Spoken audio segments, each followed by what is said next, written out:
Bom, não sei bem se a aula de hoje vai ser sobre integrais de linha, mas vamos pensar nisso.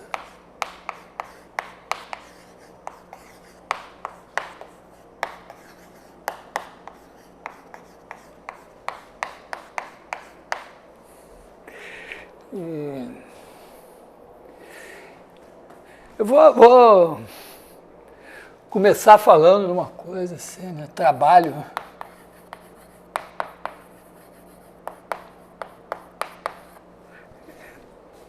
Imagino que vocês tenham visto isso em física. Vou descontar quem faz física já na universidade, mas quem só viu no ensino médio, né? Quer dizer, você tem um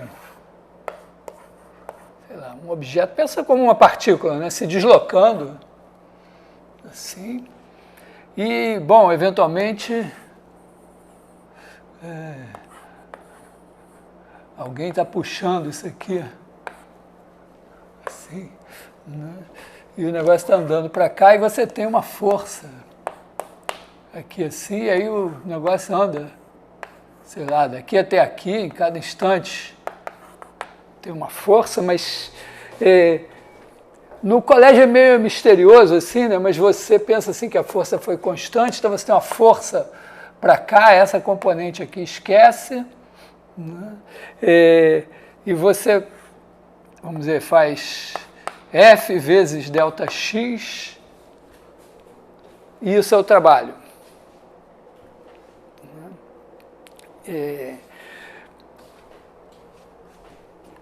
Quer dizer, é a componente da força na direção do deslocamento vezes o deslocamento. Então a gente, vamos dizer, numa situação mais, vamos dizer, ao nosso gosto agora, né, você pode ter uma curva C de AB em R2 ou R3, serve em Rn também. E você tem uma força F, que, vamos pensar assim, né? Você tem aqui tempo A, o ponto B, então isso daqui é o C de A, esse daqui é o C de B, cada instante aqui você tem o C de T, e a força, vamos botar aqui, sei lá, você tem uma força aqui,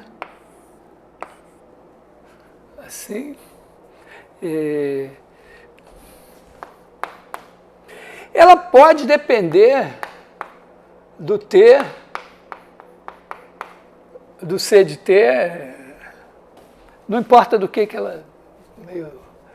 Pode ser um campo de forças, mas pode ser uma força que só está acompanhando aqui a partícula se movendo, né? Então a ideia é você dizer, bom, eu vou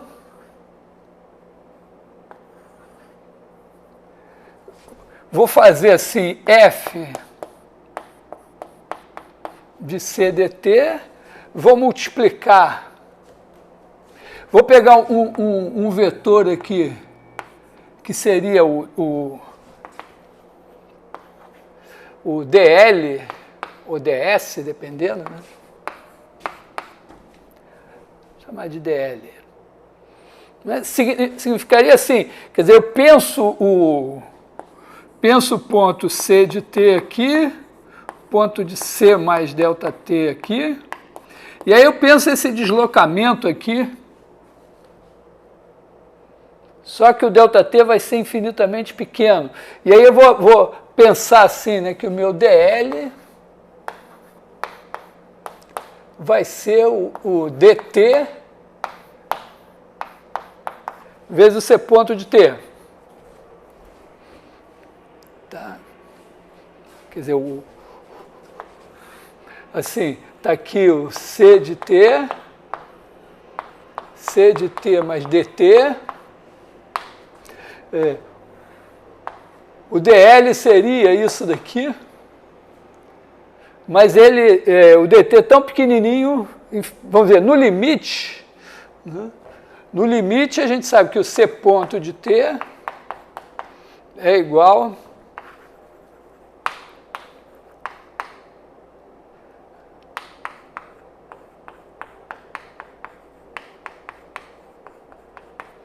vou dividir aqui o vetor pelo ΔT.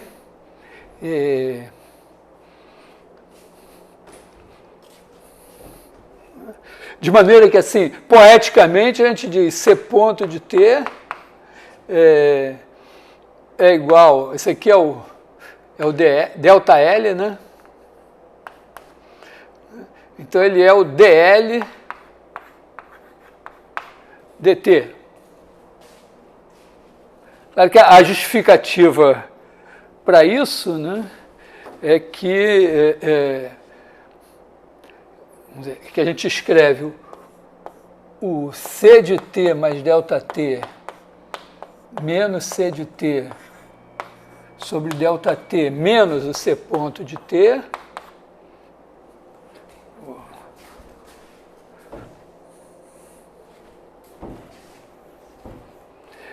Isso daqui é igual a uma coisa pequena, né? Chamar assim, chamar de Rzinho de ΔT, e como o limite desse é esse cara aqui tende a zero, então ele é pequenininho. Então, de maneira que se você escrever C de T mais ΔT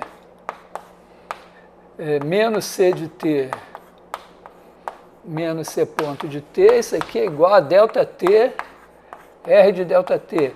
Então, é uma coisa pequena vezes o pequeno, quer dizer, esse está tendendo a zero quando esse tende a zero.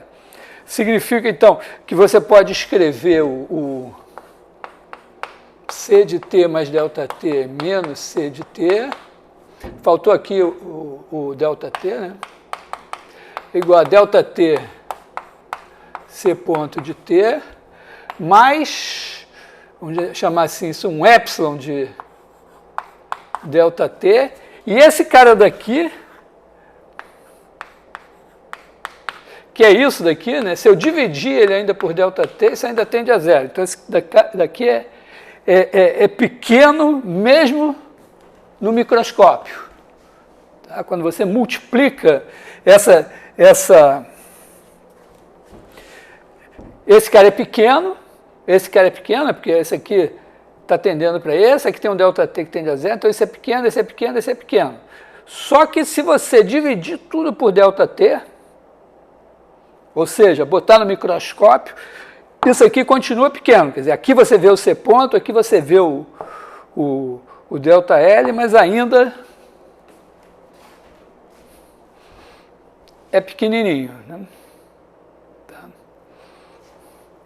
Ou, vendo aqui, né? Quer dizer, você tem a diferença. Quer dizer, é isso, né? Esse aqui é o ΔL, esse daqui é a aproximação, né? Então, vamos pensar dessa maneira. Tá? Pensando dessa maneira, você diria, bom, então o que eu tenho que fazer é o quê? Eu pego, em cada instante, eu pego f de C de T, multiplico escalarmente por C ponto de T dt, e aí eu tenho a componente da força aqui vezes o tamanhozinho, é uma coisa então bem pequenininha, e eu integro tudo isso de A até B para ter o trabalho todo. Seria como dizer, eu vou fazer, outra maneira de fazer é isso, né? Você faz uma partição no intervalo AB, né? Aí você tem TJ menos 1 aqui, né?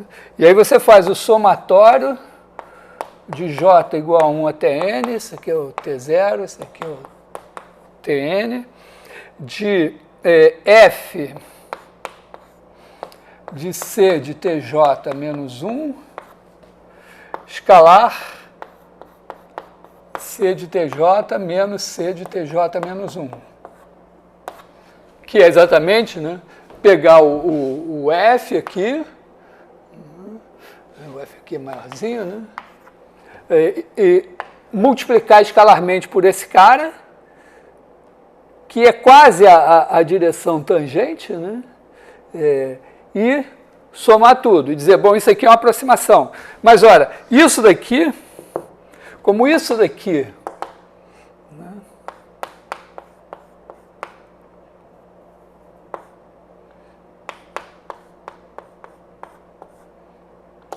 Isso daqui você pode dividir por ΔT, né?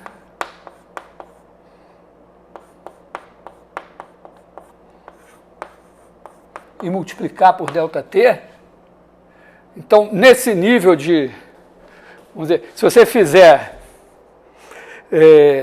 disser, agora eu vou substituir isso daqui, dividido por ΔT, por C ponto de T mais esse R. Então, isso daqui seria o C ponto.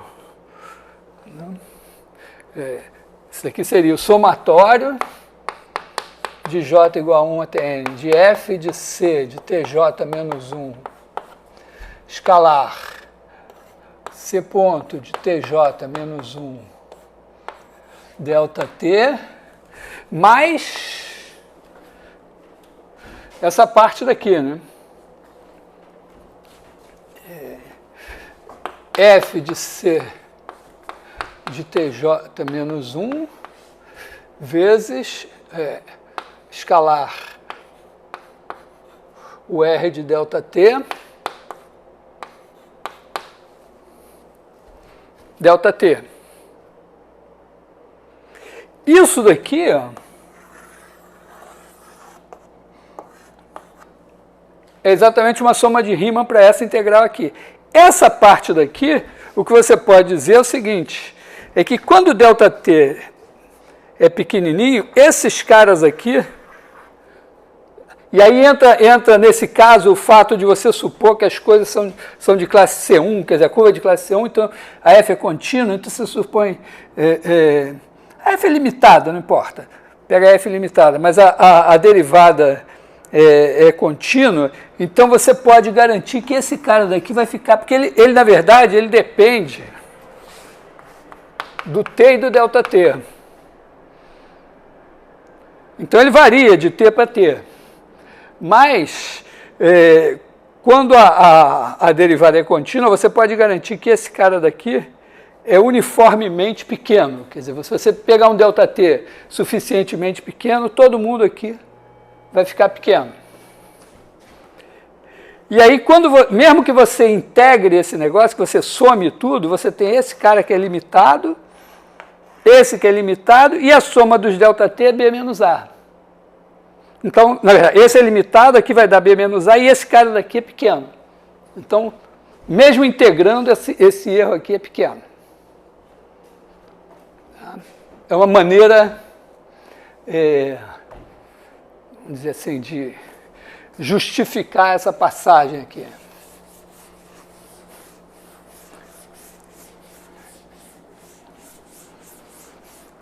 No curso de física é sempre muito mais fácil. Isso está tendendo, tende, então a integral tende. Pronto.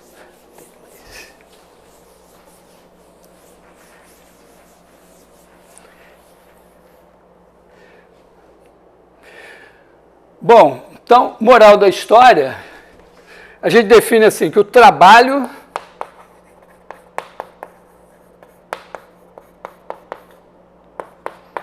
integral de A até B, de F de C de T, pode ser dependendo de T também, C de T, T e C de T, C ponto de T, dt.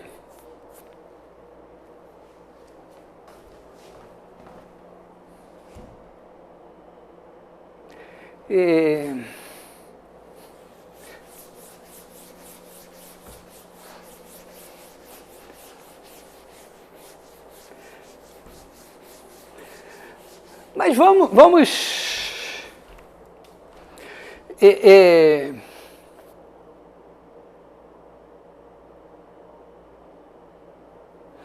pensar, né, que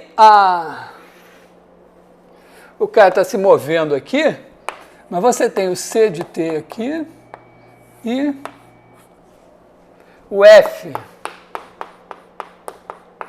Vou botar aqui T,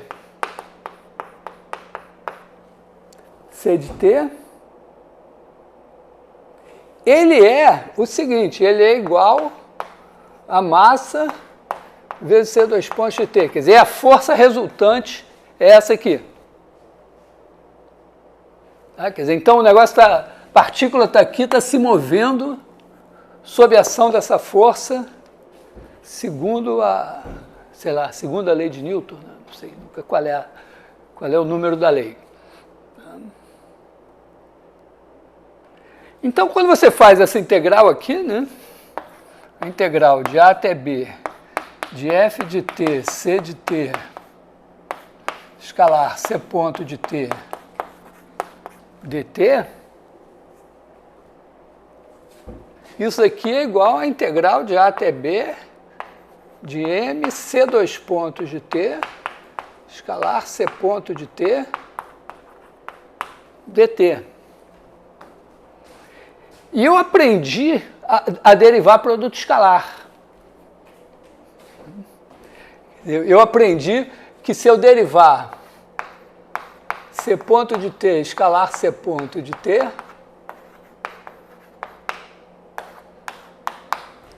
dá a derivada desse escalar esse, mas esse escalar a derivada desse, que dá 2 vezes C ponto de T, escalar. Vou botar o C2 ponto aqui. Que está aqui, ó.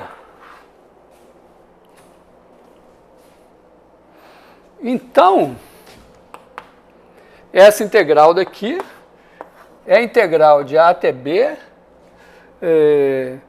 da derivada em relação a T desta coisa aqui, que é 1/2 de M. Isso daqui é a norma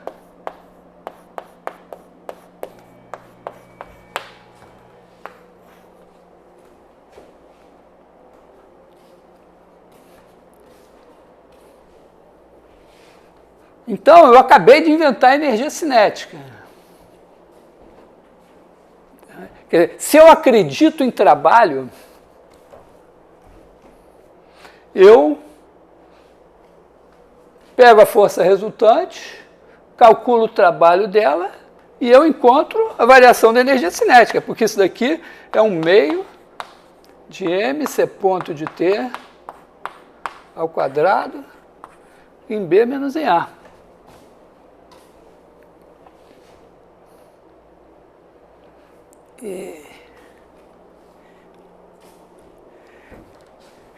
Inclusive, né, tem a possibilidade até de eu pensar essa força aqui como composta de várias forças. Quer dizer, eu poderia pensar essa minha F igual a F1 mais F2 mais FK. E essa integral aqui se separa em K integrais. E cada uma delas me diria qual foi a contribuição daquela força para a variação da energia cinética. Tá? E, em particular, eu posso pensar então assim, ó,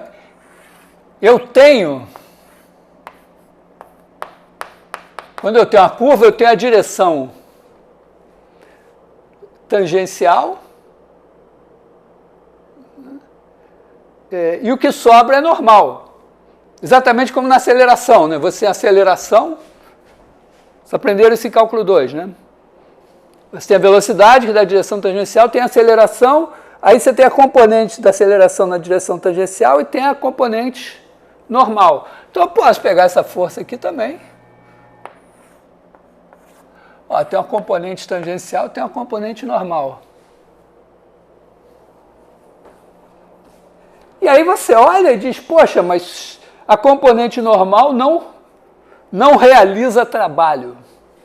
Não é? Porque esse produto escalar aqui, vamos chamar assim, Ft e Fn, Está claro aqui, né? Que se você, em cada instante, separar a componente tangencial é normal. Quando você jogar na integral aqui, a integral da Fn vai dar zero. E ela, então, não contribui em nada para a variação da energia cinética. Então, pergunta, o que ela está fazendo aqui?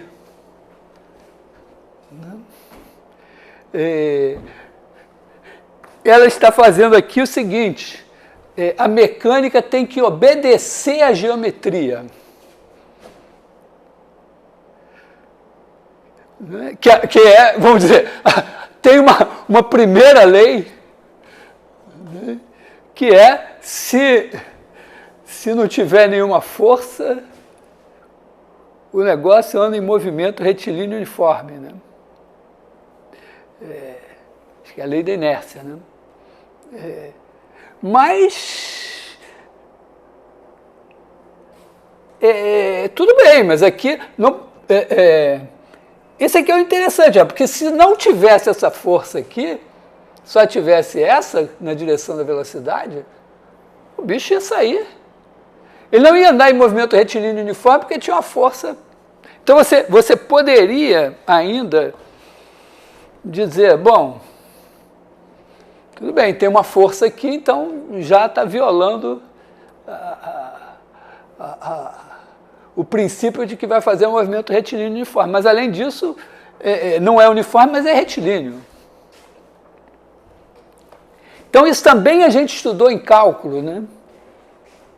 Quer dizer, quando você tem uma curva, não importa qual a maneira como você percorre a curva, você tem... Você está andando aqui sobre essa curva. Aí, você está aqui com essa velocidade. Está com uma aceleração aqui assim. Vou botar a aceleração aqui. Isso aqui é aceleração. Aí você tem uma aceleração tangencial e tem aqui uma aceleração normal.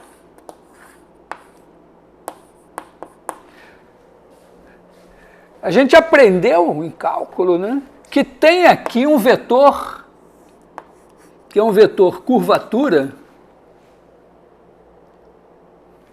que me diz o seguinte, que a aceleração normal é igual ao quadrado da velocidade vezes esse vetor curvatura. E ele não depende da física, só da geometria. Quer dizer, não importa como eu ande. Se eu quiser andar sobre essa curva, é uma lei. Tá? Se eu quiser andar, eu risco a curva aqui. Se eu quiser andar sobre essa curva, se eu passar por esse ponto aqui com essa velocidade, então está lá marcada a curvatura e eu tenho que ter essa aceleração normal. Senão, não consigo andar sobre essa curva. Tá? Que é o que faz a gente capotar quando faz na curva velocidade alta demais, tá? Ou derrapar. Né? E é uma coisa que, repara, se você dobrar a velocidade, a força é multiplicada por 4. Né? E quem vai segurar a onda dessa força ali são os pneus. E claro que você tem um torquezinho ali, né, de uma força para cá e o cara andando para cá, né? Um torque não, mas um momento de inércia, né? É um momento de inércia. Bom, um momento, na verdade. Tá, então a força, vamos dizer, a componente normal da força, é uma injustiça dizer que ela não está realizando trabalho. É ela que está mantendo a partícula sobre a curva. A gente aprende no colégio que quando você faz um movimento circular, então aqui você tem R, o fato é que no movimento circular, quer dizer, para andar num círculo de raio R, você tem um vetor curvatura e ele quer dizer, 1 sobre R, né, Vamos dizer, se você pegar aqui o vetor posição, chamar assim o vetor R assim, né? Esse R já tem o tamanho R. Então ele o K é igual a menos 1 sobre R2 vezes o R, porque o R já tem tamanho, o R já tem tamanho Rzão. Então, o unitário daqui é esse daqui dividido por R, mas a curvatura ainda é 1 sobre R. Então, você tem isso daqui. Isso você faz a conta e é isso. Então, bom, tudo bem. Então, esse é o trabalho em integral se MC dois pontos de t igual a f de t, c de t para todo t, então a integral de a até b de f de t, c de t, escalar c ponto de t dt é igual a 1 meio de mc ponto de b ao quadrado menos 1 meio de m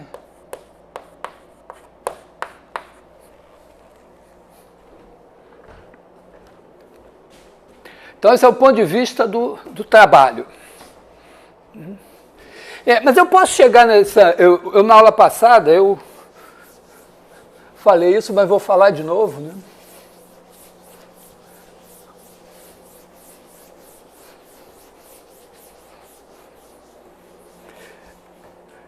Que é legal. É o seguinte, bom, trabalho e tal é um conceito meio...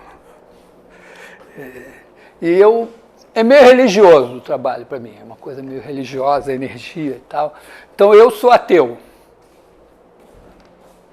Tá? Sou ateu, eu não acredito na ideia de trabalho. Não sei o que é isso. Não me diz nada. Mas eu tenho uma outra questão que seria a seguinte, né? Imagina que eu tenho o campo F de R3 em R3. Né? Então, para cada X, eu tenho F de X. Eu desenho assim, né? Eu boto o X aqui e o F de X aqui. E tem várias questões que eu posso pensar aqui. Eu posso pensar, poxa, se f de x for a velocidade com que eu passo em x, o que isso vai me dar e tal. Tem, então, toda a teoria de equações diferenciais. Mas eu também posso pensar o seguinte, será f o gradiente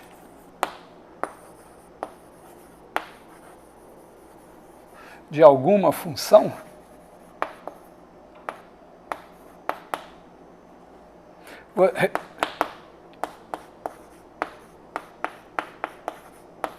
Tá? Para não escrever nada de energia, eu pensar uma função assim. Quer dizer, pensa isso, f... E aí, essa mesma integral aqui, eu posso chegar a ela, né? Foi essa a investigação que eu fiz na aula passada. Quer dizer, eu pego uma função, uma curva C de AB em R3, e eu digo assim, eu vou fixar um ponto A, e vou dizer assim, f de A, eu vou dizer que vai ser 0.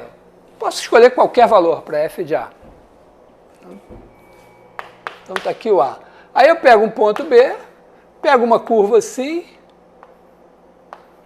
que sai de A e chega em B. C de A igual a A, C de B igual a B. Eu vou botar essa coisa de classe C1. Todo mundo aqui é tão derivável quanto eu quiser.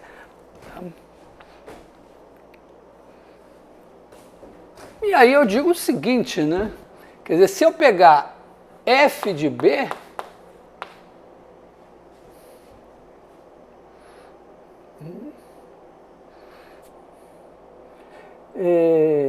menos f de A é o f de B.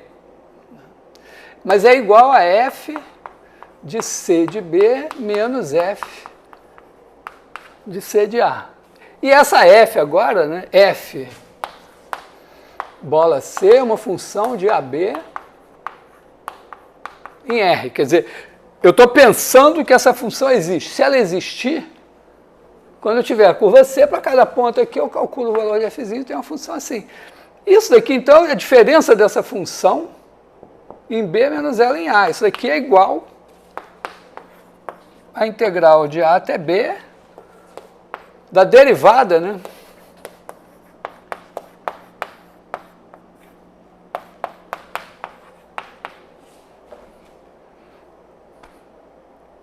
E isso daqui é a integral de A até B do gradiente de f em C de t, escalar C ponto de t, dt. Que eu não sei se essa f existe. Eu sei que se ela existir, isso daqui é igual a integral de A até B de f de C de t, escalar C ponto de t, dt.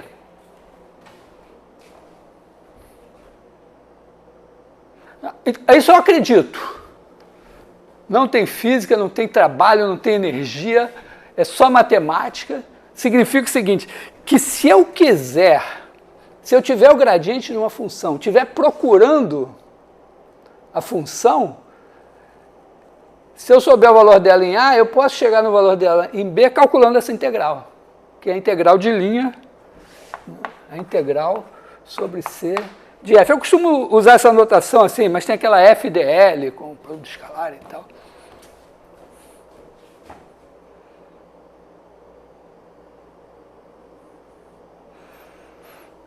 Tá? Então, e repara que a gente viu, né, por conta disso daqui, ó, está claro, né, que se eu tiver essa f, né, se f de... O R3 aqui, na verdade, é uma região de R3. E dependendo da região, isso pode ter implicações importantes. Pode ser em R3, pode ser em R2 também, né? Mas eu estou supondo que isso aqui é f de R3 em R3, que eu estou fazendo MC dois pontos de T igual a f de C de T, para todo T, e que f de x é igual a gradiente de f de x para todo x. Então eu vou definir, chamar de U ou de V, dependendo, vou chamar de U. U de x igual a menos f de x.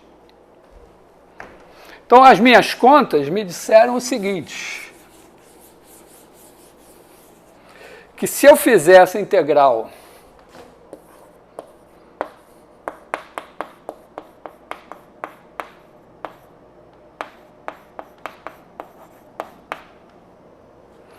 essa conta aqui me deu isso daqui.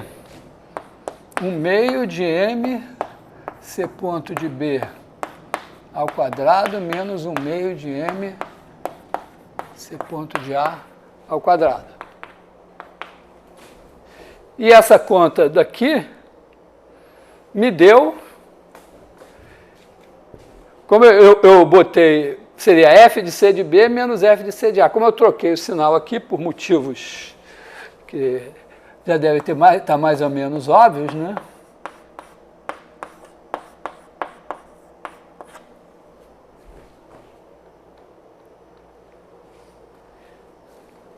E agora, claro, o meu amigo que mora do lado de cá, que é religioso, diz, claro, esse U é a energia potencial.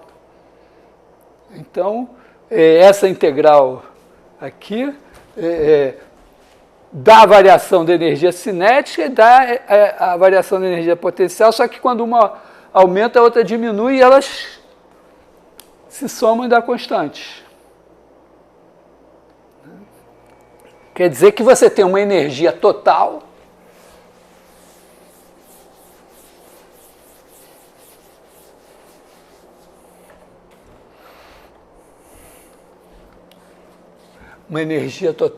que aí ela depende do movimento, né? Mas você pode dizer, ó, vou definir E de T vai ser energia cinética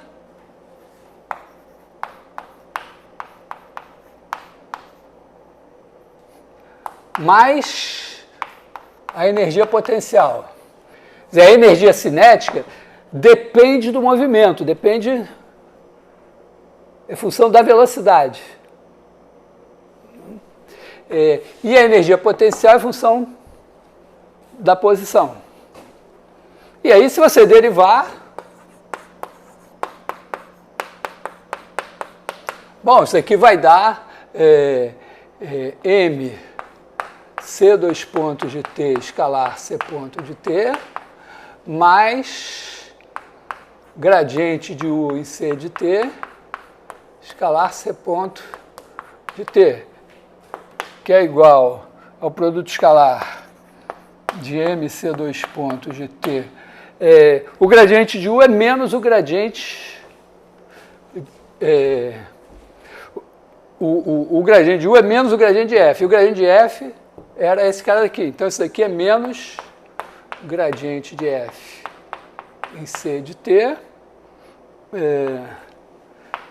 escalar C ponto de T. E isso daqui é exatamente MC dois pontos menos F de C, que é igual a zero. Então, a energia se conserva.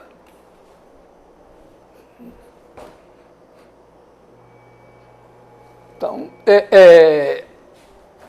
isso aqui é um fato matemático.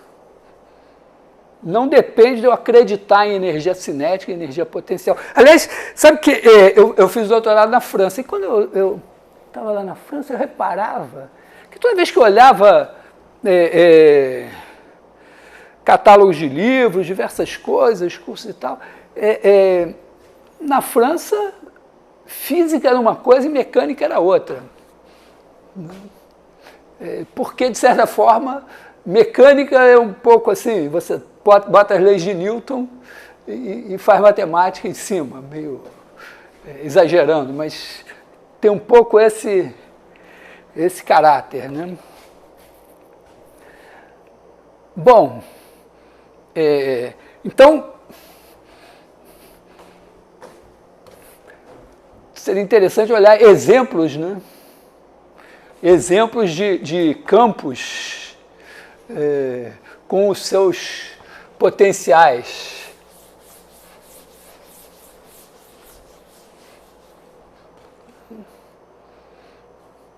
Quer dizer, bom, é isso aqui. Quer dizer, eu vou pensar assim. Bom, primeiro campo é o f de x igual a menos K2 x. Eu posso calcular a integral de linha, mas eu sei, né? X é igual a x1, x2, x3, ou mesmo x1, x2. Isso é gradiente no seguinte, né? Se eu fizer x1 ao quadrado mais x2 ao quadrado mais x3 ao quadrado, né? E pegar a metade, a derivada em relação a x1 vai dar x1, a derivada em relação a x2 vai dar x2, a derivada em relação a x3 vai dar x3. Então, se eu pegar o gradiente desse bicho daqui, vai ser igual a...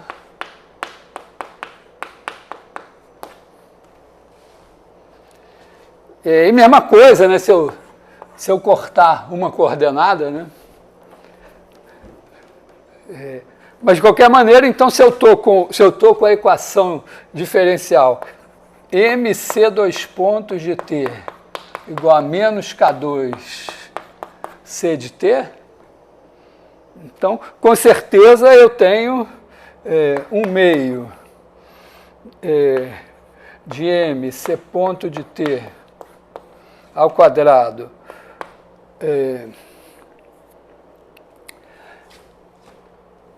essa daqui tem o gradiente essa, então o gradiente dela é menos essa, né? Então essa daqui é o meu potencial.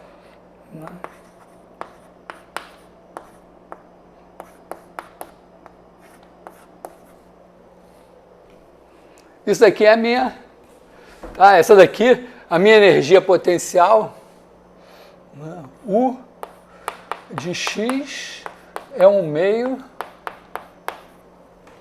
porque quando eu faço o gradiente dela, aliás, K2 aqui, né? Quando eu faço o gradiente disso daqui, dá menos isso.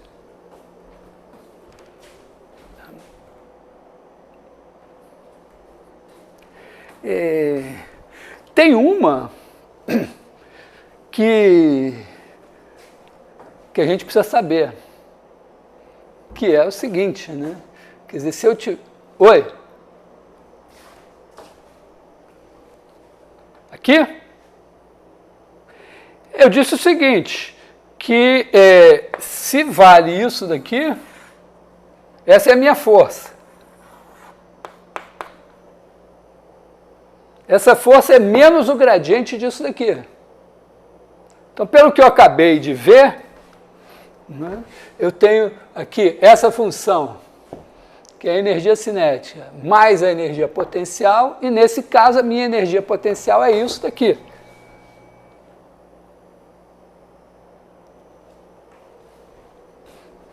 Tá legal? Porque a conclusão dessa história toda é a seguinte, imagina que você está no seu videogame predileto e você está sob a ação de um campo de forças. Está sob a ação de um campo de forças. F. E aí, se você descobre que esse campo de forças é menos o gradiente de uma função U, então você sabe que isso daqui é constante.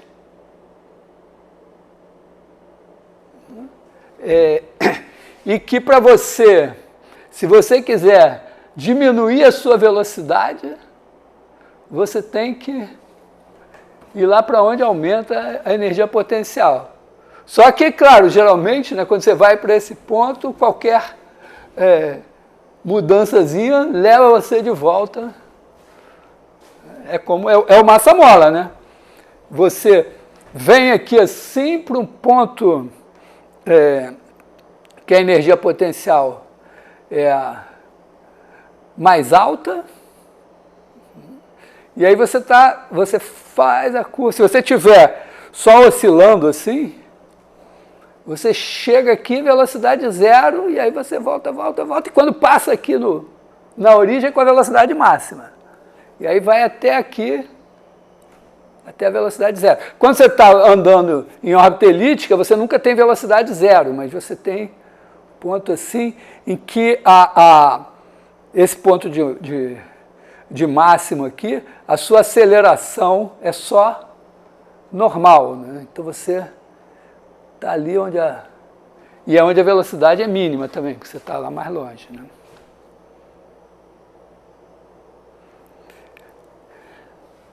Tá legal? Então, um outro que a gente tem que saber, né, é o campo gravitacional. Esse daqui é legal, mas é mais de brinquedo, né? Mas o campo gravitacional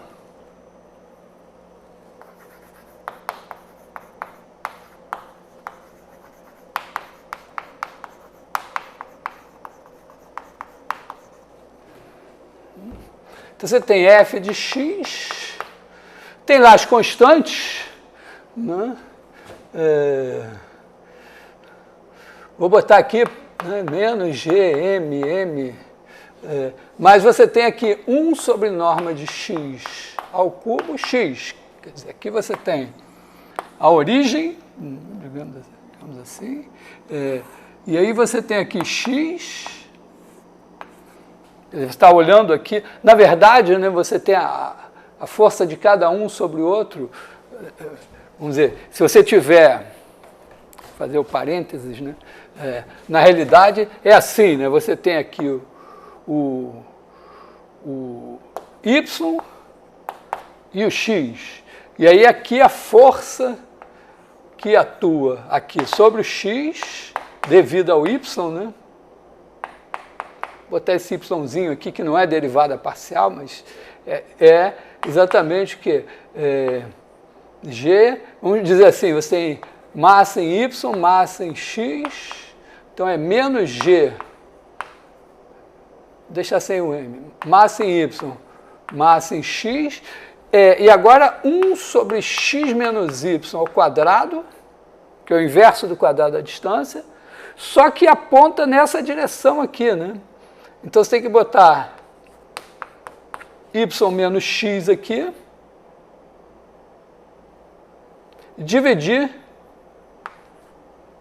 por esse daqui ao cubo. Ou você, como eu estou fazendo, você bota X menos Y aqui e bota um menos aqui. O que eu estou fazendo aqui é esquecer o Y e dizer, ah, não, o Y está... Deus está segurando ele aqui na origem e eu estou olhando para o X. Então vira isso, né? Bota o Y em zero, aí você tem norma de X ao cubo, e aí você é obrigado a botar menos X aqui, então você bota o menos lá. A questão é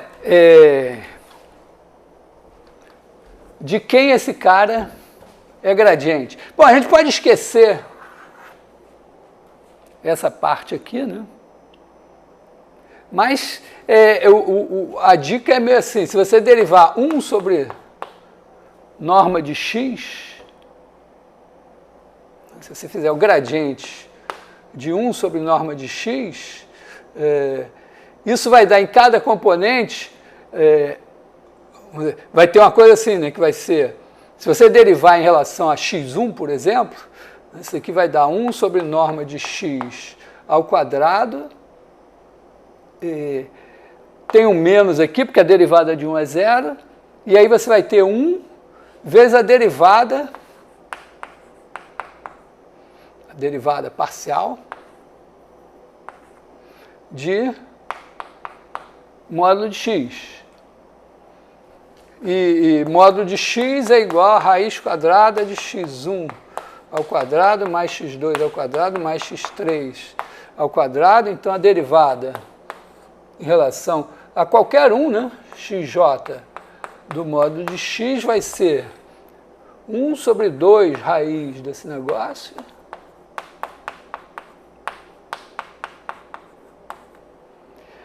vezes a derivada, que é 2 vezes xj.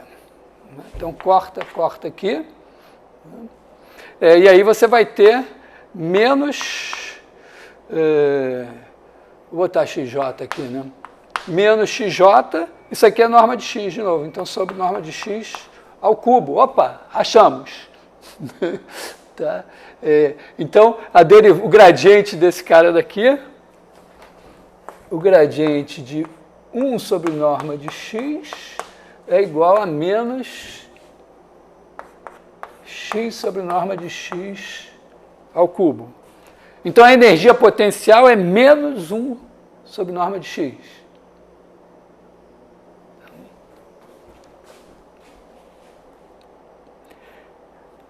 Faz sentido assim, né? Porque se você chegar... quanto mais... Vamos dizer, se você vier assim, desembestado na direção do... Vamos dizer, do Sol aqui, que está aqui assim, a sua velocidade vai aumentando. Então, a sua energia cinética está aumentando, mas a sua energia potencial está diminuindo, porque ela é negativa.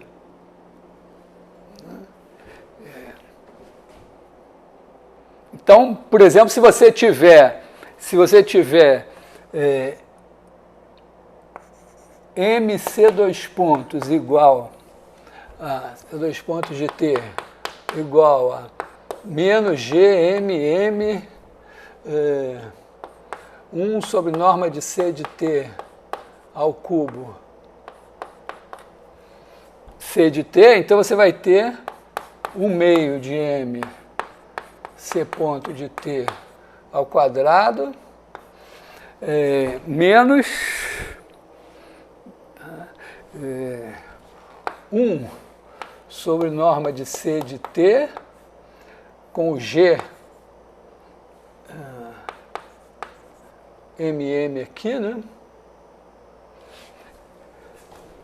Que vai ser constante.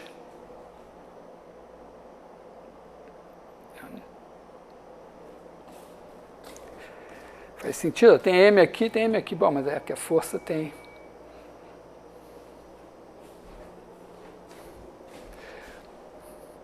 Bom, essa foi uma digressão, já um trailer do cálculo 3. Lembrando que antigamente o curso de CVGA era no primeiro período. Aí tinha coisas que eu só podia dizer no final do curso, porque eu tinha que esperar o cálculo 1. Agora tem coisas que eu estou dizendo porque eu esperei o cálculo 2. Nem tinha pensado, nunca tinha feito isso aqui. Bom, mas tem outras integrais de linha que apareceram para a gente.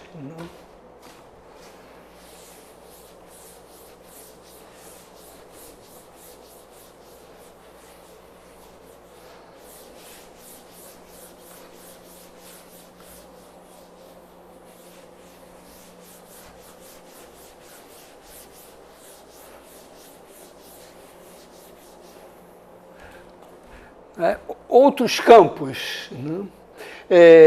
Tem um campo que é muito importante em R2,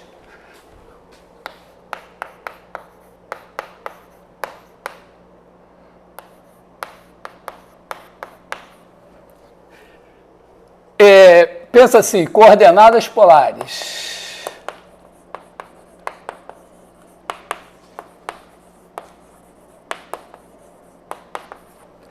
Aí você tem XY, aí você tem o R de XY igual a raiz quadrada de x2 mais y2. Já é um motivo para você dizer, não, realmente isso aqui não tem derivada em zero, é bom não chegar perto do zero. Mas se você botar assim, XY, e disser quem é θ de XY, mas você olha, tem várias opções, né? Uma delas é arco tangente y sobre x. Mas tem um problema aqui, né? Que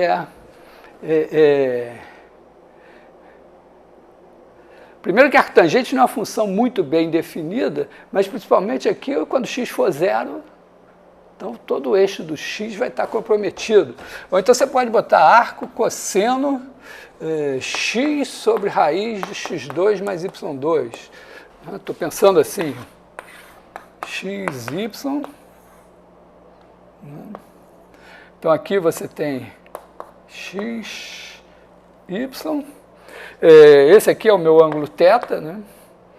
Então esse aqui é o x e esse aqui é o raiz de x2 mais... Ou arco seno y sobre raiz de x2 mais y2. Mas também essas funções são mal definidas e tal. Mas tem uma coisa que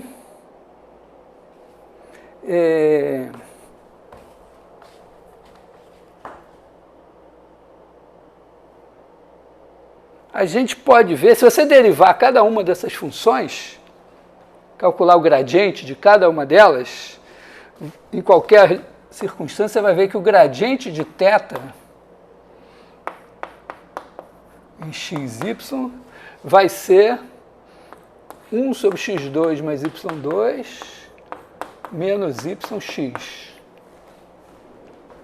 Pode fazer esse exercício. Qualquer definição que você der do θ, o gradiente vai ser esse. Que casa com a outra maneira de pensar. Eu não fiz assim, até por um outro motivo mais nobre. Eu podia ter dito, bom, essas definições não são boas, então eu pensei assim, né, você bota aqui a origem, pega aqui pega aqui uma curva andando aqui, e aí a variação do ângulo, né? Vamos dizer, C de T1, C de T2, e aí você tem aqui esse raio aqui é 1, né? Aqui seria o delta θ. Seria o quê? Você pegar esse ponteirinho e medir esse comprimento de arco. Tem uma razão importante para isso, que vocês vão ver também em cálculo 3, que é a seguinte: se você pensar isso numa esfera, quando você tem uma superfície aqui, você pode projetar essa superfície aqui na esfera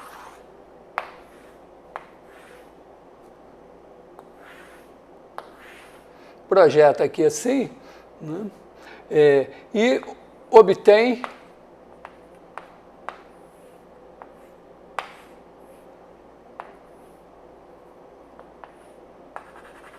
essa projeção da superfície sobre a esfera. E essa daqui esse aqui é o ângulo sólido correspondente a essa superfície. Quem inventou isso foi o Gauss, e isso é super importante em eletromagnetismo, coisa assim, tá? Então, e aí você não tem esse jeito de fazer aqui, né? Você tem que pensar dessa maneira. Então aqui eu estou projetando e olhando para esse ângulo. E aqui também tem um sentido positivo, um sentido negativo. Aqui eu vou dar esse sentido. Então, quando a gente fez isso aqui, a gente fez a conta e a gente chegou à conclusão que o delta θ deveria ser a integral de T1 até T2 de menos y x ponto mais x y ponto sobre x2 mais y2 dt, que é igual, olha só,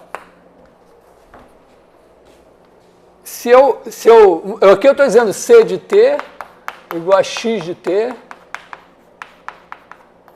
y de t. Então isso daqui é igual a integral de T1 até T2 de 1 sobre x2 mais y2 menos y, x, tudo dependendo de t aqui, escalar x ponto, y ponto, dt. Que se eu chamar esse cara daqui de gradiente de θ entre aspas, isso daqui é integral de A até B do gradiente de θ entre aspas em C de t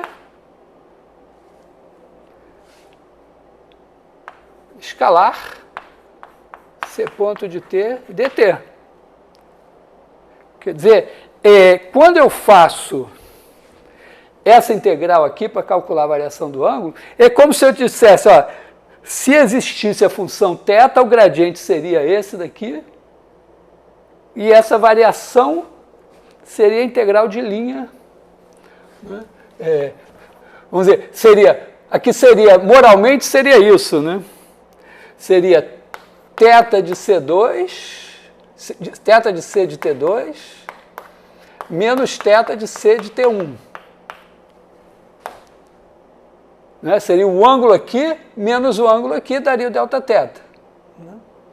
Então, delta θ igual a θ de C de T2, menos θ de C de T1. E seria calculado fazendo a integral de linha do gradiente de θ.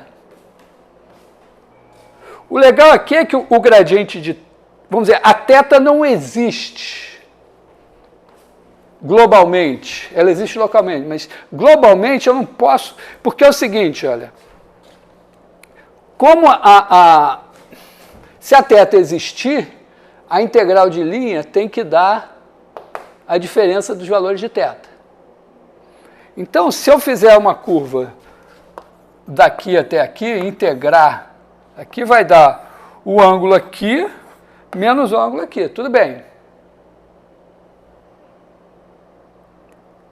Agora, se eu continuar, fizer uma coisa e der uma volta completa aqui, o ângulo, ó, foi aumentando, aumentando, chegou em 2π. Mas quando eu calculo o ângulo na posição final menos o ângulo na posição inicial, tem que dar 0.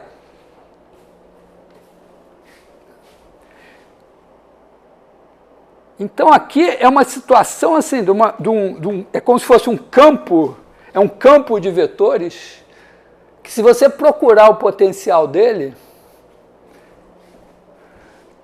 dependendo de como você anda, a curva que você escolhe, você anda, o potencial vai aumentando,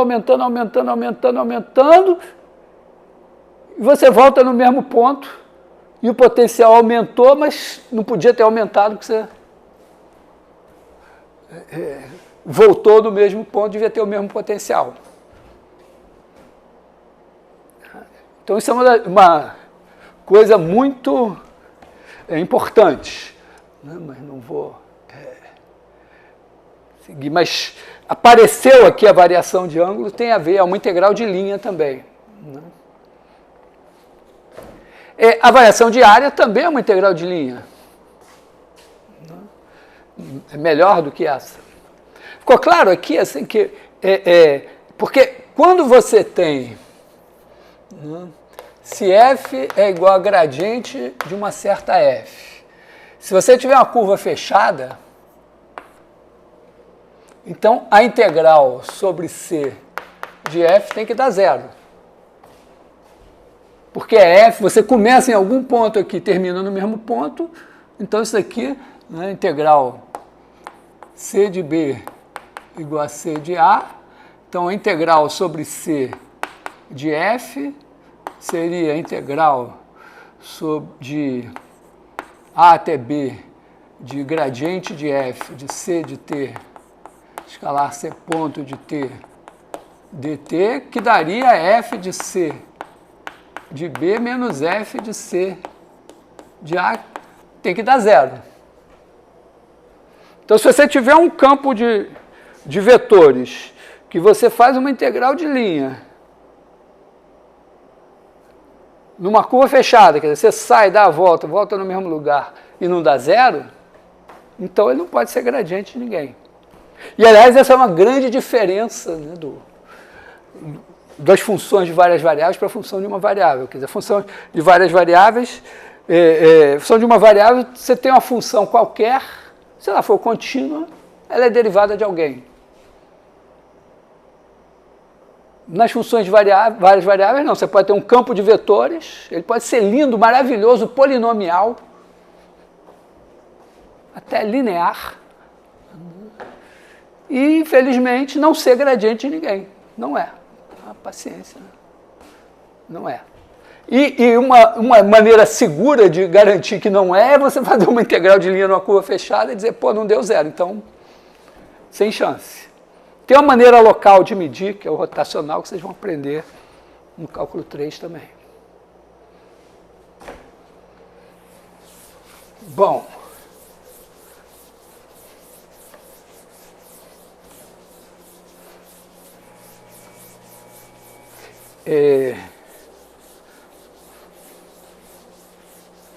A variação da área também, deixa eu ver que horas são.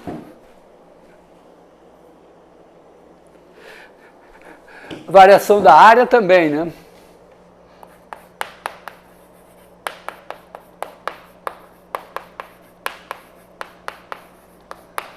Você faz a curva.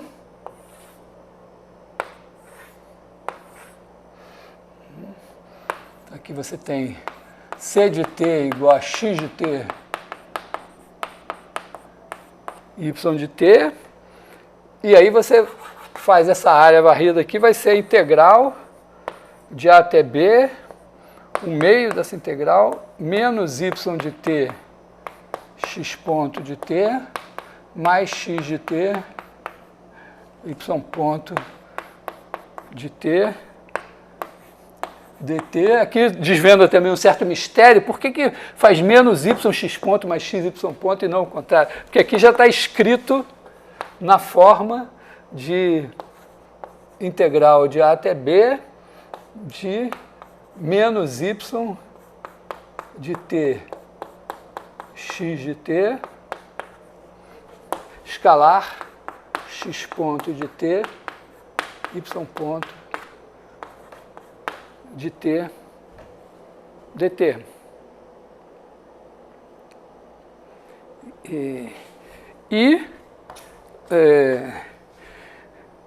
Isso pode ser escrito assim, né? Você pode dizer, ó, tem um campo aqui f de xy igual a 1 meio de menos yx, e esse bicho daqui é integral de a até b de f de c de t escalar c ponto de t dt. E, de novo, né, se você fizer uma curva que dá uma volta em torno da origem aqui, essa área não vai dar zero. Então, esse bicho daqui não é gradiente também de ninguém. Mas é interessante que o problema, tanto nesse como na variação de ângulo, se você olhar com mais cuidado, né? Quer dizer, quando você faz a variação de ângulo, se você tiver uma curva que faz assim, fecha aqui sem dar a volta nesse, tudo bem, a variação de ângulo dá zero. E a área varrida também, né? Porque você tem uma parte... Aliás, não, a área varrida não. A área varrida, ó, tem uma parte que está aqui, que é maior que a que está aqui, não dá zero. Tá? Então, esse aqui parece que é mais chatinho do que o outro. Mas e repare, é um campo... Não pode ter nada mais simples do que só constante, é linear. Então, você tem um campo de vetores que é contínuo, é derivável, é analítico, quer dizer, é dado por uma série de potências, é polinomial, é linear, Pô, então, o que você quer mais? Não tem nada mais simples do que isso e também não é gradiente de ninguém. Mas aparece aqui, é uma coisa legal, né?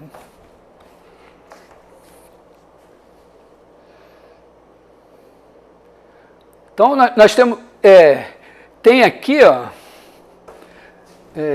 pelo menos 4 campos de vetores que aparecem na nossa vida, né? O 1 sobre x2 mais y2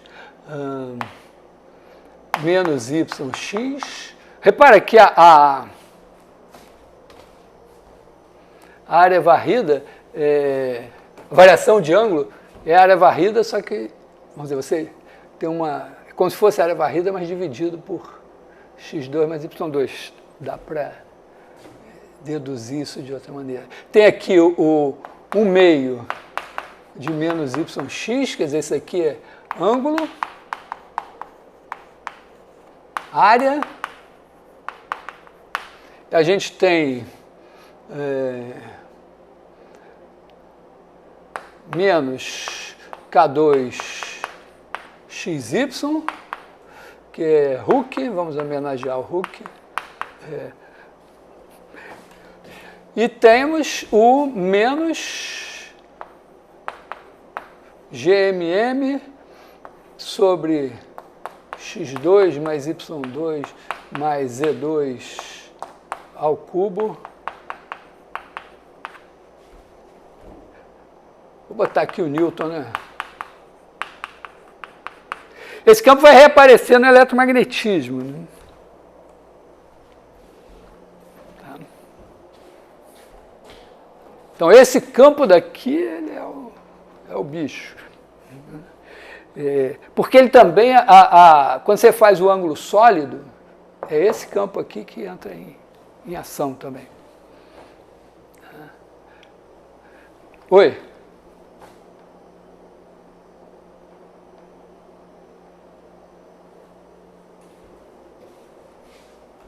Não, isso aqui é o seguinte, vou explicar para vocês uma coisa.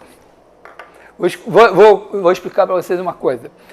O curso de matemática aplicada, ele foi construído pensando em várias possibilidades. Uma delas é o cara que vai fazer negócios, finanças e tal, e que não quer saber nada de física.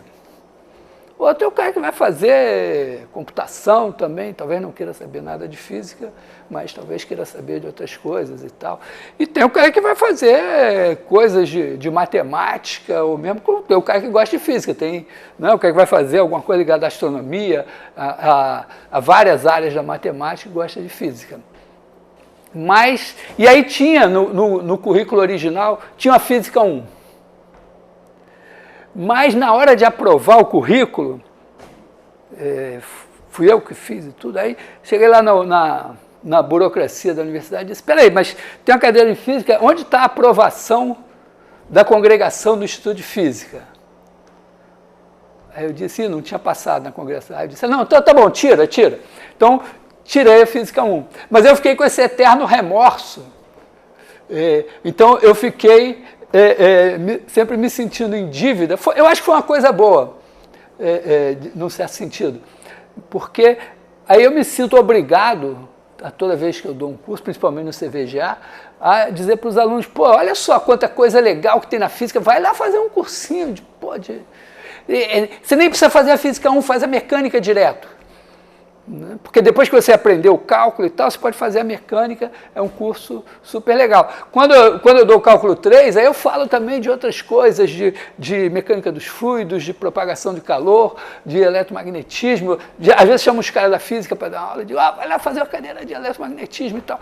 Né? Tem o cara que diz, não, pô, eu quero ir trabalhar num banco, ganhar dinheiro, não quero saber desse negócio não.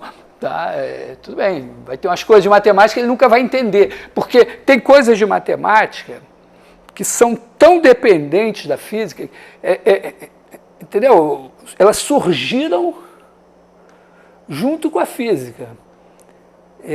Quando é cálculo de uma variável, você tem uma intuição, porque você jogou pedrinha dentro d'água e tal, movimento de partícula todo mundo mais ou menos entende. Mas, por exemplo, os fenômenos eletromagnéticos, eu não acho nada intuitivos. E tem coisas de matemática que estão ligadas a coisas da física que não são tão intuitivas assim. E que se você não aprender um pouco da física que está por trás, você vai entrar na matemática, minha metáfora é essa, é como se você estivesse entrando no mar sem saber nadar. Vai chegar uma hora que não vai dar pé, e aí ou você volta ou morre afogado.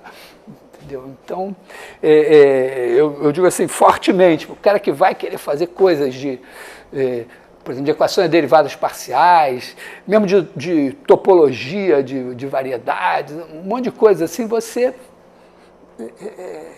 É bom ter feito, pelo menos assim, uma mecânicazinha, eletromagnetismo ali para você se enturmar e tal. Eventualmente porque você gosta de física mesmo. Então, eu sou um autopropagandista da física no curso.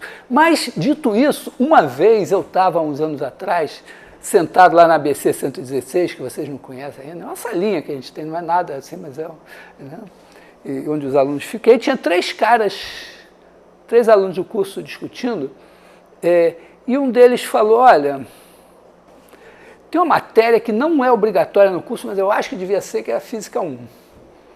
Aí o outro disse, não, Física 1 não, mas Computação 2, isso tinha que ter. E aí o terceiro falou, não, nem Física, Computação não, mas uma estatísticazinha eu acho que tinha que ter. Aí eu fiquei super feliz, porque não tinha nenhuma das três, mas cada um deles pôde decidir que ia fazer aquela que ele achava que era essencial. Então, é um pouco essa a ideia. Né? Então, de qualquer maneira, no cálculo 3 essas coisas reaparecem, porque o cálculo 3 É integral múltipla, integral de linha, integral de superfície, aí tem as generalizações do teorema fundamental do cálculo. É um curso que eu gosto muito. Bom, deixa eu ver, que horas são? 22. Assim, tem uma coisinha que na aula passada eu dei uma pisada na bola uma hora, que eu fiquei com aquele negócio do DT, não sei o que lá e tal. Deixa eu voltar na história, né? Voltando aqui no Hooke-Kepler.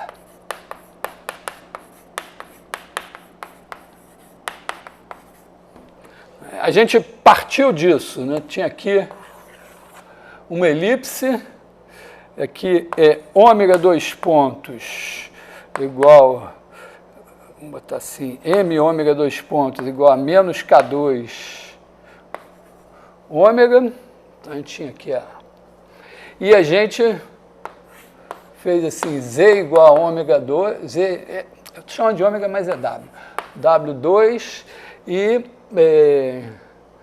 isso daqui vira alguma coisa assim, e a ideia é provar que z 2 pontos igual a menos gm sobre norma de z ao cubo z.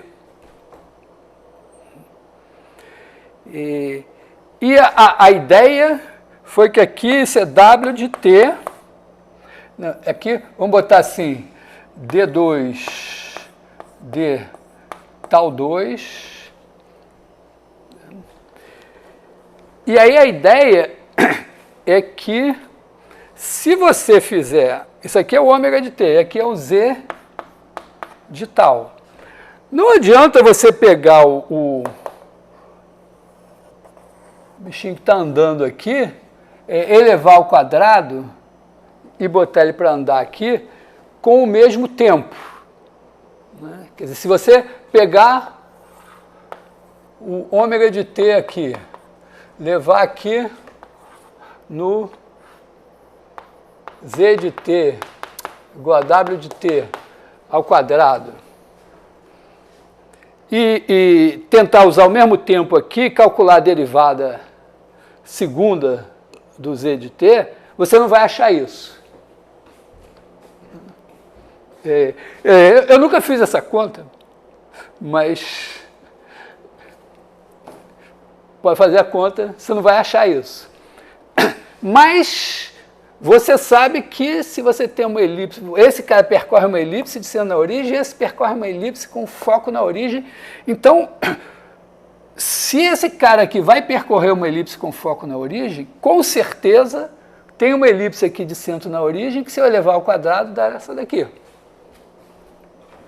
Então a nossa ideia foi dizer, não, mas espera aí, esse cara daqui é um tempo tal. Então se eu botar z de tal aqui, tem que ter esse cara aqui vai ser ômega de um certo t de tal ao quadrado, w, né? Quer dizer, se todo cara daqui é o quadrado de um cara daqui, então eu posso inverter, eu digo, ó, esse cara está andando aqui no tempo tal, e quando ele está aqui no tempo tal, ele é w de alguém, que está em algum tempo t de tal aqui. Foi essa a nossa guia.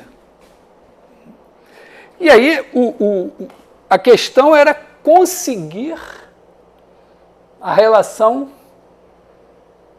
entre tal e t.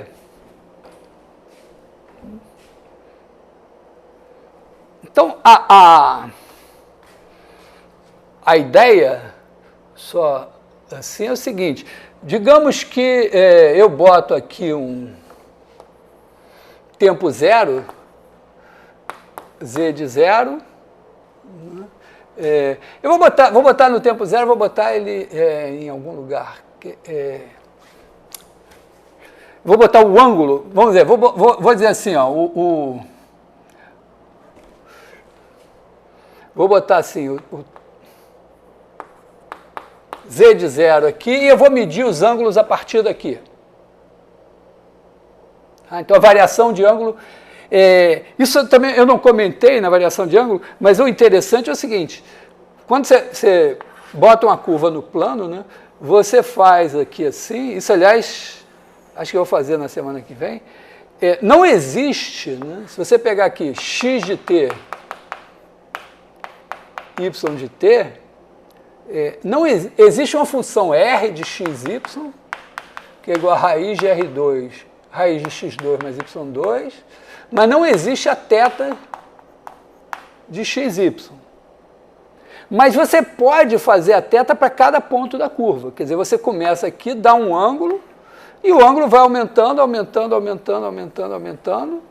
Não tem problema se você, numa certa hora, você voltar aqui com um ângulo diferente. Porque ele corresponde a um tempo diferente. Tá? Então, dá para fazer isso. Então, aqui, digamos, eu estou no tempo zero, eu estou aqui, e vou supor que no tempo zero, eu estou aqui também. W de t de zero, estou aqui, eu vou medir o ângulo a partir daqui. Tá?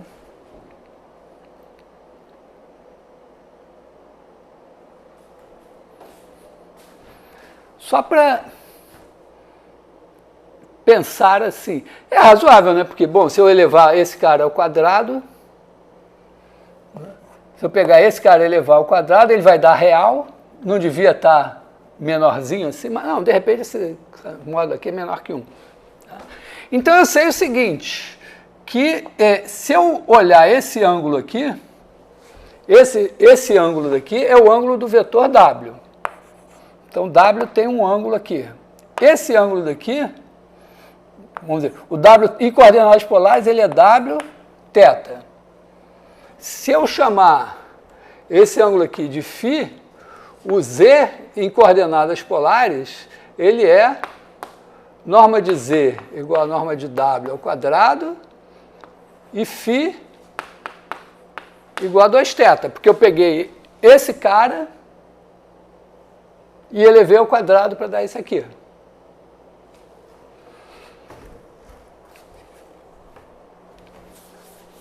E aí eu disse, bom, então vou usar a lei das áreas. Quer dizer, aqui eu sei o seguinte, lei das áreas.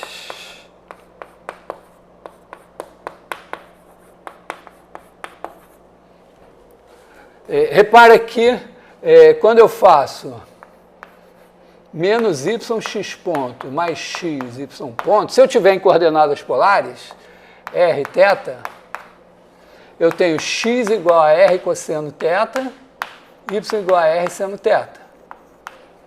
Tá? Quer dizer, imagina que eu estou dando a curva em coordenadas polares. Então, eu tenho r de t, θ de t. Para cada t eu dou o r, dou o θ, calculo x e y assim.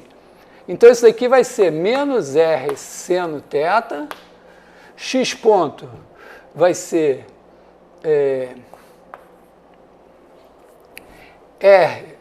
menos r seno θ mais r ponto, aliás, menos r seno θ, θ ponto mais r ponto cosseno θ, tá? A derivada de r varia com t, θ varia com t. Então, a derivada disso derivando cosseno em relação a t, dá menos r seno θ, θ ponto, derivada de r, é isso daqui. Mais o x é r cosseno θ, o y ponto vai ser r cosseno θ, θ ponto, mais r ponto seno θ. Aí, ó, esse daqui com esse e esse daqui com esse cancelam. Então, esse daqui vai dar R2, seno quadrado mais cosseno quadrado 1, θ ponto. Então, lei das áreas, R2 θ ponto constantes. Aqui significa que W2 θ ponto constante.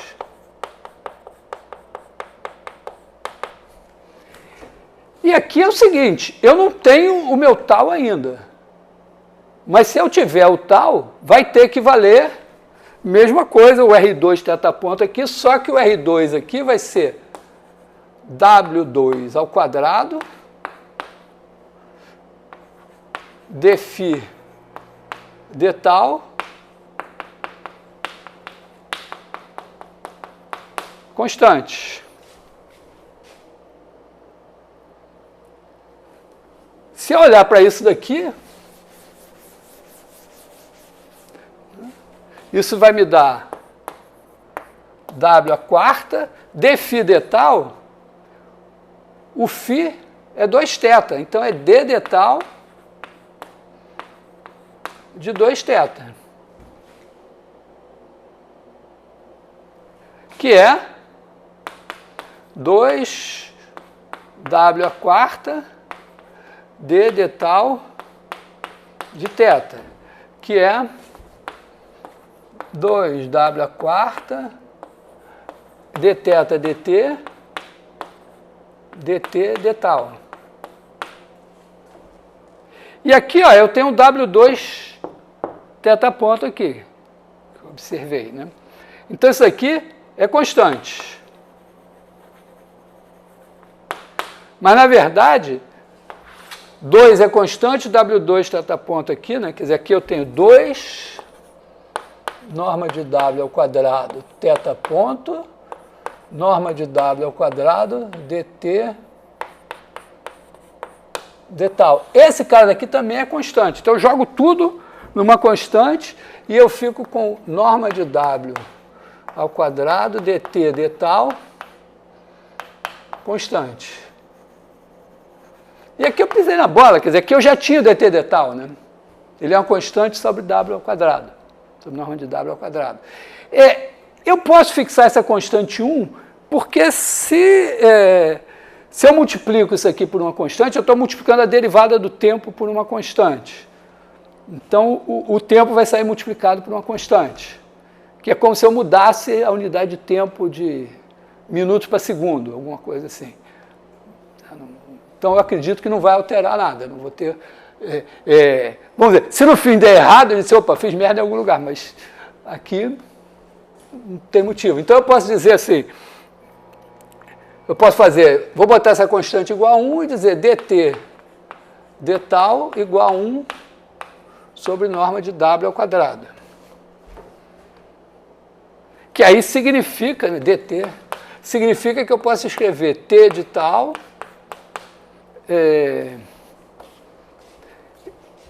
eu botei 0 aqui, né? Então eu boto, seria t de tal 0 mais integral de tal 0 a tal, de 1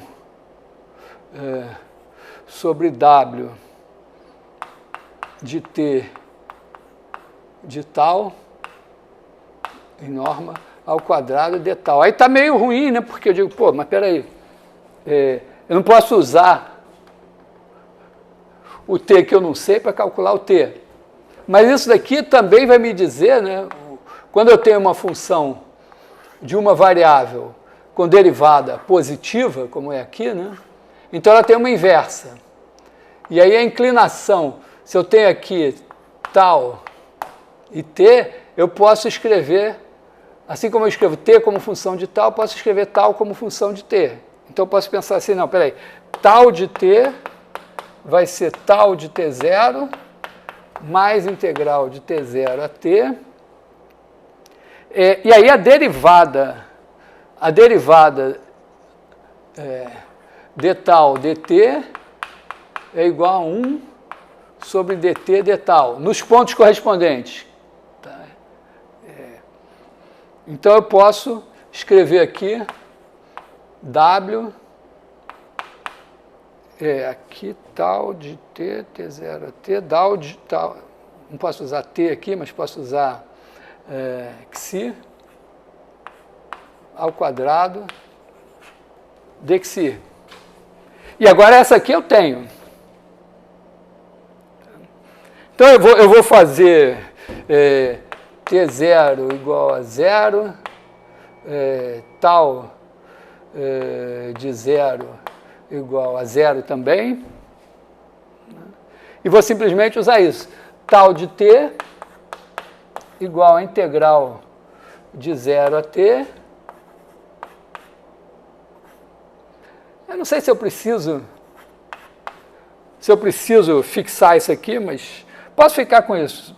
Tá? Se precisar, eu faço isso daqui. Acho que eu vou precisar depois, alguma hora. Dxi. Então, olha só, eu tenho W, eu tenho a função W, ela não se anula, porque eu estou supondo que aqui é uma elipse de verdade, não é uma elipse degenerada. Então, eu tenho essa função, ela é positiva, quando eu integro, eu tenho uma função crescente. Tal é uma função crescente de t. E agora é jogar nas contas, quer dizer, a gente tem agora z de tal igual a ômega de t de tal ao quadrado. A gente não sabe quem é t de tal, mas a gente sabe que d tal dt é igual a ômega de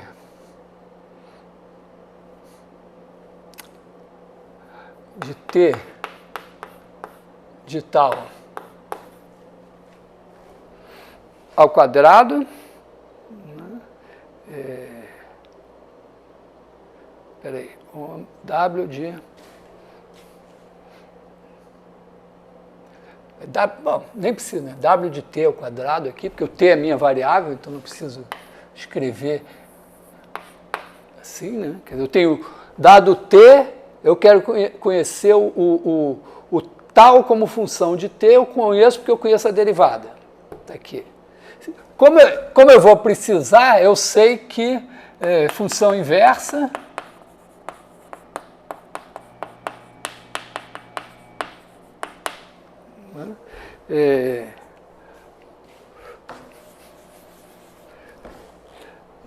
a gente sabe que a derivada, quero derivar t de tal. Então a gente sabe que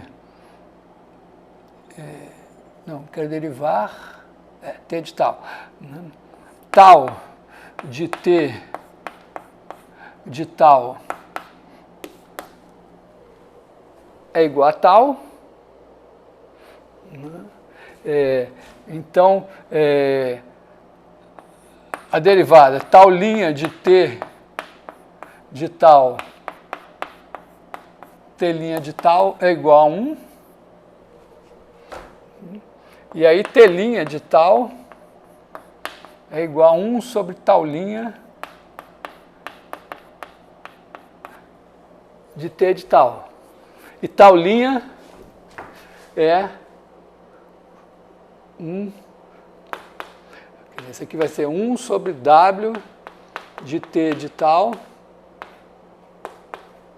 ao quadrado.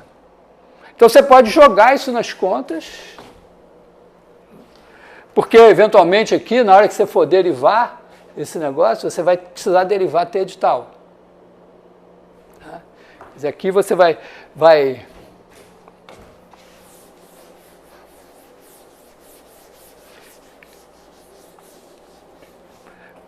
você tem t é função de tal,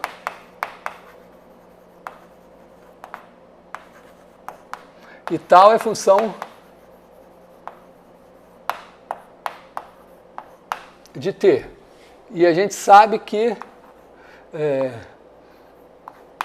dt de tal, aliás, de tal,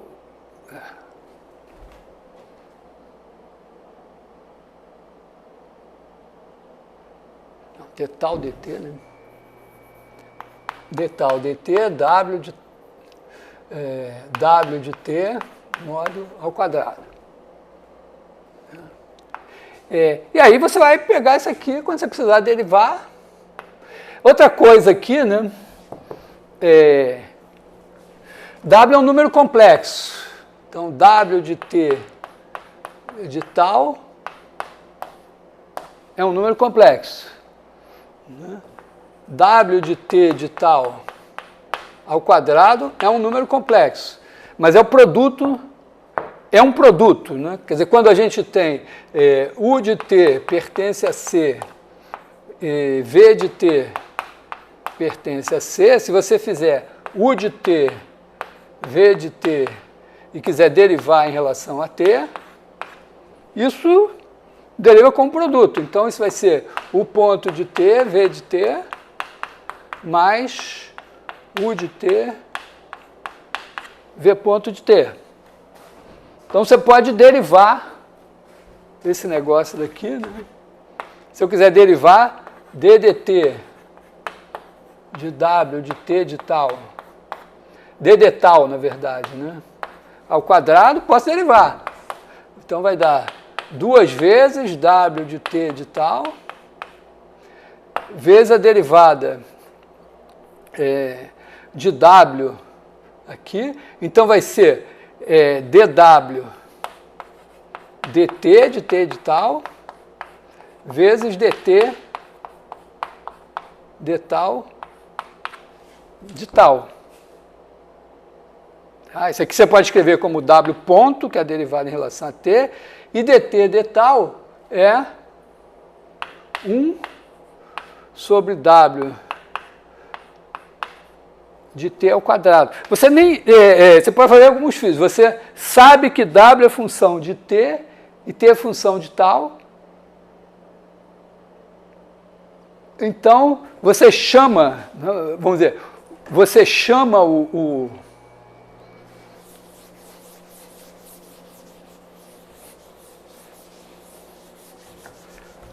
você chama só o W de W, né? E você deriva W ao quadrado. Então, isso vai ser 2W derivada de W em relação a tal. Opa, não sei a derivada de W em relação a tal. Mas eu sei, isso é 2W derivada de W em relação a T, vezes a derivada de T em relação a tal. Então, isso aqui, beleza. Né? Eu escrevo aqui 2W ponto, dt de tal, 1 sobre W, 1 sobre norma de W ao quadrado. Eu não explicito quem é a variável. Tá?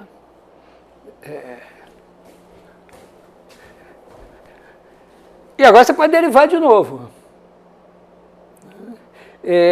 E em algum momento, se aparecer uma derivada segunda desse cara daqui, você pode entrar com isso. E se aparecer uma derivada primeira, pode ser que você tenha que entrar com isso aqui, né? 1 meio de m w ponto ao quadrado mais K2 sobre 2 W ao quadrado é uma constante. A gente viu a conservação da energia. Então, o que acontece aqui, você tem que derivar com um certo cuidado. Na hora que aparecer uma segunda derivada, porque agora você tem que derivar de novo. Na hora que aparecer uma segunda derivada, você diz, opa, bota isso aqui e sumir as derivadas em relação a t. Agora você tem que dar muita sorte para aparecer isso aqui. E na hora que aparece isso, opa, beleza. E lembrar, né, que norma de W ao quadrado é W W barra. E que W é igual a x mais y, então W ponto é igual a x ponto mais y ponto, W barra é igual a x menos y, W barra ponto é igual a x ponto menos y ponto, que é igual a W ponto barra também. Então, calcular a segunda derivada de z, nesse caso, envolve uma certa...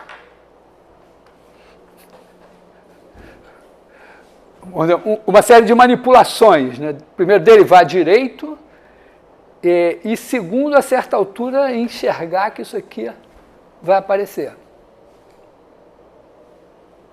Tá? Foi as contas que eu não fiz. Bom, não estou fazendo de novo, mas estou agora pelo menos dizendo, ó, dá para fazer, é por aqui, né? Tá?